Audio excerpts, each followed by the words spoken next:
G'day, I'm Brett, and I'm out here at a crag in Melbourne called Werribee Gorge, and we're going to do a bit of a test and demonstration of how to use the Coros Apex 4 to record your climbing throughout the day. I'll just show you how it's all set up as well before we kick off. So if I open it up, go to Outdoor Climb, and then I'll go down to the single pitch settings, also your grading system. For me, I just have the Eubank system because we're in Australia. Click on that, and I just want to have that set to manual pitch finish, not auto pitch finish. And then I'll just go down to shortcuts, and we've only got one shortcut option now, which is the right key, and they're both set to add pin, which is pretty handy for, like, you know, dropping a location pin, which can also be a voice note as well, which is quite good sometimes. I'll mention as well that I'm shooting this in June 2026, and the firmware version that it's currently on is 3.016. I expect it will be continuously updated. Want to mention as well, I got this nylon watch band for the Coros, which isn't the one that actually comes with the Apex 4, and it works way better than the one that does come with it, which sadly has a tendency to unpop itself while you're climbing. All right, I'm about to start the walk-in, so I'll hit record now.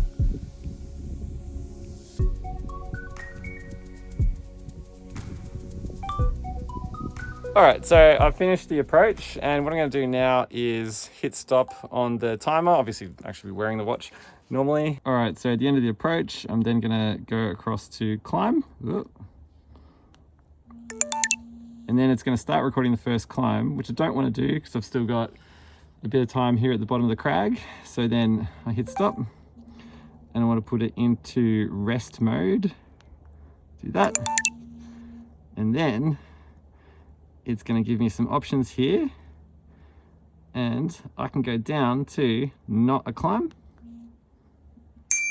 and now it's in rest mode, which I'm going to keep it in until I start climbing. All right, just about to climb the first route of the day. I'll show you what to press. So we're going to take it out of rest mode, go down to next route, click that, and you can see it's gone back to climb number 1, and it's now recording.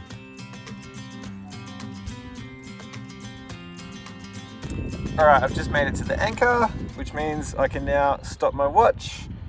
All right, so you're at the top of the climb, hit the main switch, go down to rest, hit that. It's gonna ask you how many pitches you climbed. I did 1. What was the style? For me, it was a red point.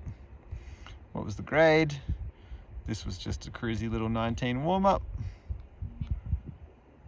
That's it. And now you can see the little guy resting up there at the top. We're in rest mode. All right, so I'm starting the next route. So click the button again. Now, if I was on a multi-pitch, then I would click next pitch, but we're just single pitch cragging today. So I'm gonna click next route.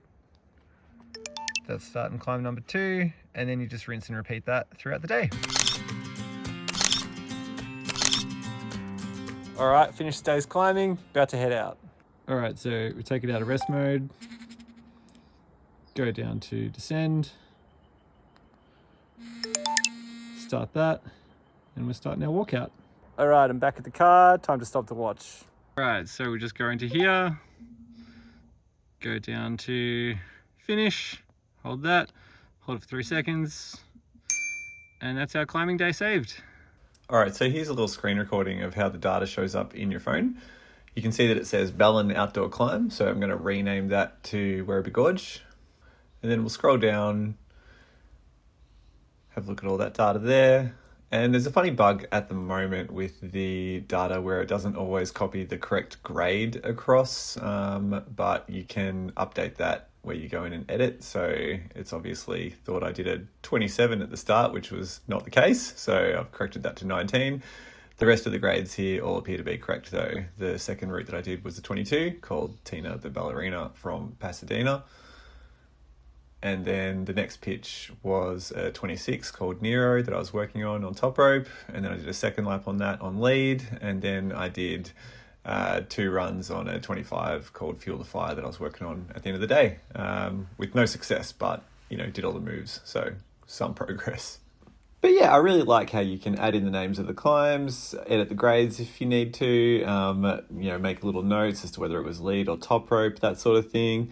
And then there's another section where you can put in the perceived effort and also add training notes as well, which for me, I really love to add very detailed notes about beta and sequences, which for my session out there that day, working on both Nero and Fuel the Fire, which are both quite beta specific, I will definitely be filling in with lots of details. And so what I found is over time, this becomes kind of like a little training journal, a good reference to look back to for checking out your notes, checking out what you did, how long things took. I really like knowing how long I spend on a particular climb and how long I spend in between doing climbs as well. And even if you had, say, a climbing coach, I'm sure that this data would be super useful for them as well in providing some feedback for you. So I hope that helps.